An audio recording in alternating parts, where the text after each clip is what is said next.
are millennials like going through a crisis right now?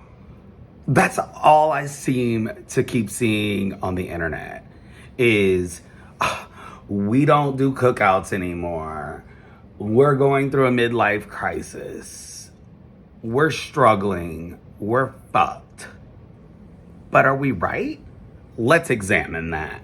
New York Magazine recently posted this. Are millennials having a midlife crisis? I want to say the answer is no, because at the end of the day, yes, that was just eye snot, whatever. At the end of the day, I would love to say that we're not going through a midlife crisis, but we all have to realize when we graduated college, we graduated with a high housing crisis. I mean, we had a bomb ass president, let's be clear. Barack Obama. You see my baby over there? Yes, I've met him. We were good in that sense because he was coming to save us.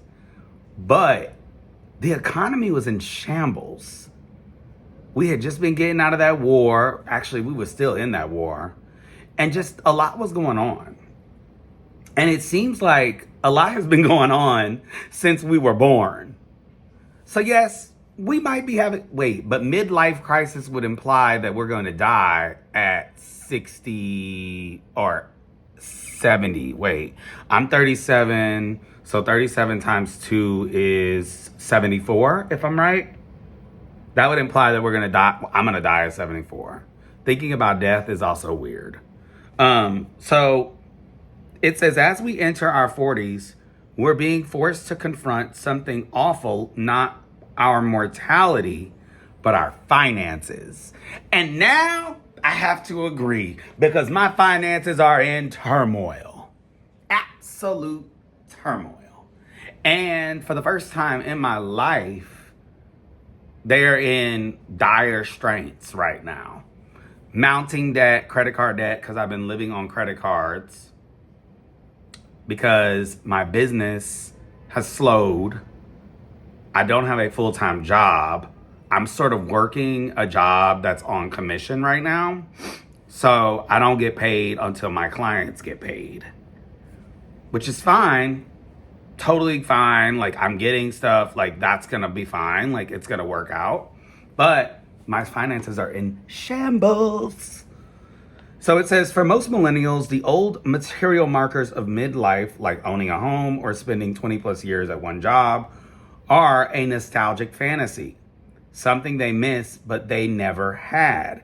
Even as they negotiate gray hairs. Crow's feet. I literally have crow's feet. Wait, crow's feet? Is it crow's feet that I have? No, I have bunions. And a changing body. Hello, fat. For many millennials, little has changed in their career, home, and money prospects. I kind of agree and disagree with that. Like, I have to be honest, like my career has been pretty prolific. I've climbed the corporate ladder and done a lot. And I even started my own business, did my own thing for like 2.5 years. A lot of people are terrified to do that. So I will say that I've done well in that sense, but I've never been good at money.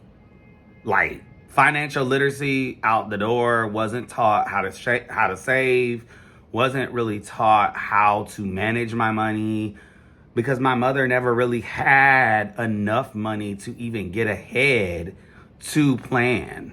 So how was she supposed to teach me? Baby, she was just trying to keep the lights on. Okay? So the article then goes on to say, today, the real life crisis isn't about mortality. It's that our lives and stations are unchanged from when we were 30 or hell, even 20.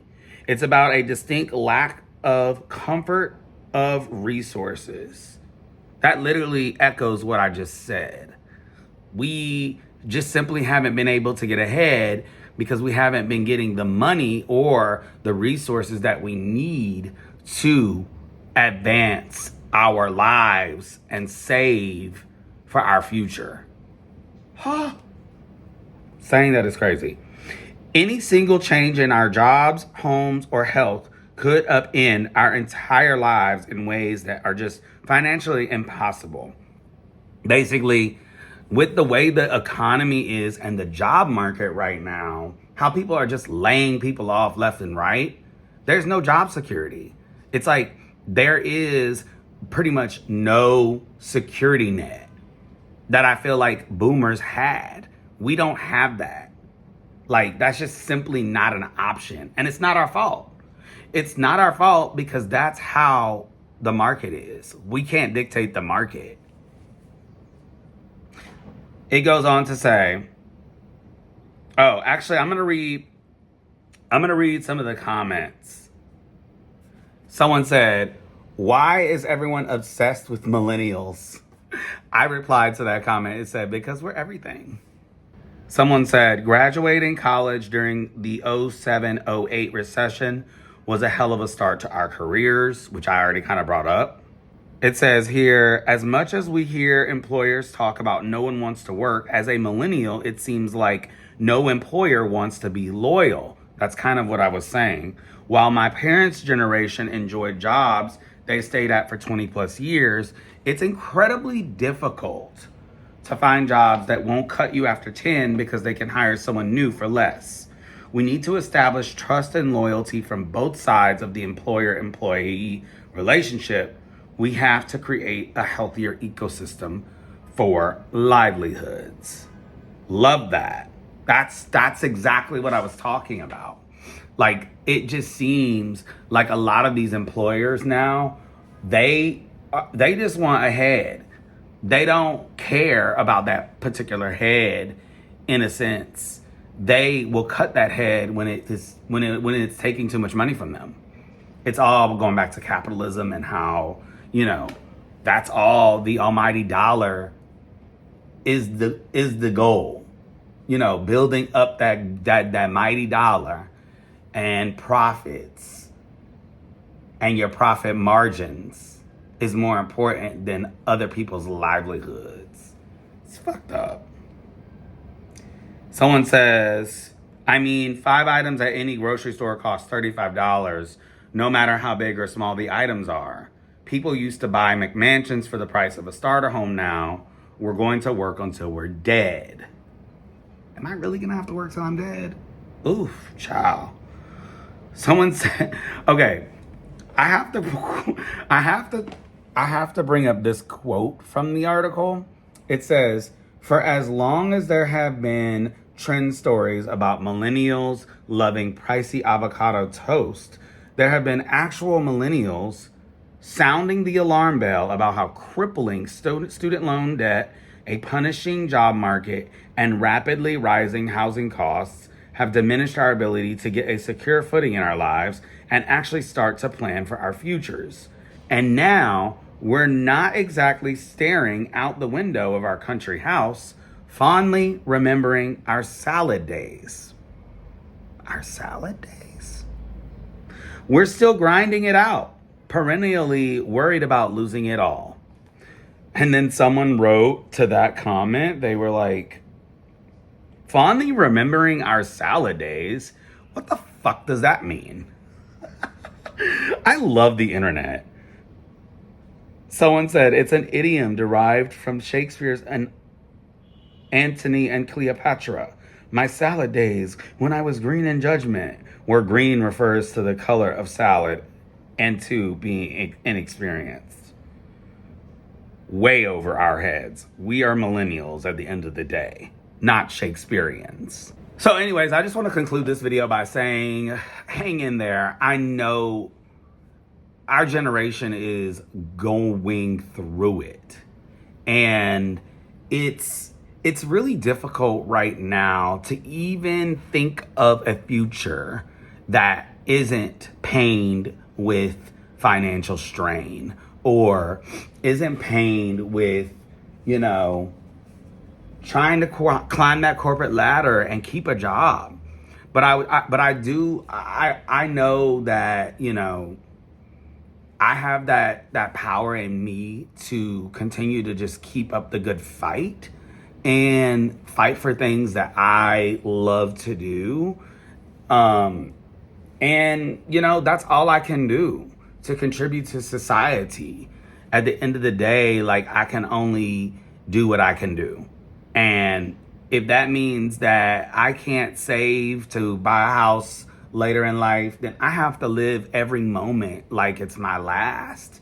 And that's what I always tell people. Like, one thing about my mom passing away at an early age for both of us is I live my life like tomorrow is the end, because she died very suddenly.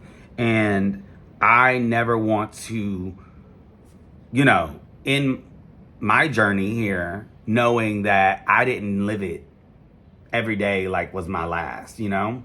So I think the one thing us as millennials, we can kind of lean on each other with is just trying to live with joy.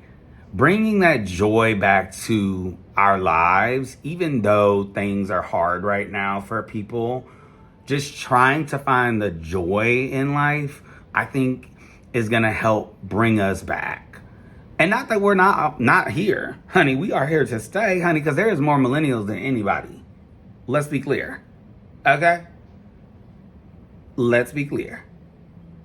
But I say that to say, just hang on to that joy and try to find more of that to keep you through the day. That's what I'm doing, and it's helping. It helps. It's just, damn, some days are easier than others, and some days are harder than others.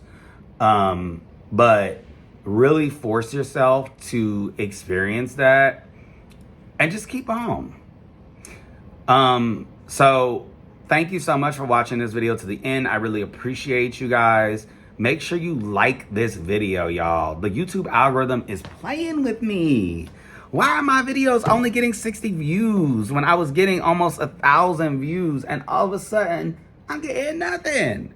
Help a brother out. Hit that like button and make sure you're subscribed to this channel, because we have fun here, okay?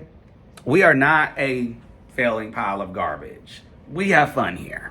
Yes, Trump called BuzzFeed that once, and we made shirts. Like, what a place. So yes, make sure you're subscribed and make sure you turn on that notification bell so you don't miss the next video, and I will see you guys on the next one. I know I'm supposed to be posting an LA video. I swear it's going up this weekend, okay? I have to post it because what is taking so long? Child, it's a lot of videos and it's hard to edit all of it, but it's coming up, I promise. So make sure you subscribe so you don't miss that craziness in LA. A New Yorker, darling, that used to live in LA, went back to LA and saw what was going on. My perspective this weekend, I promise. Thanks so much for watching. Bye-bye.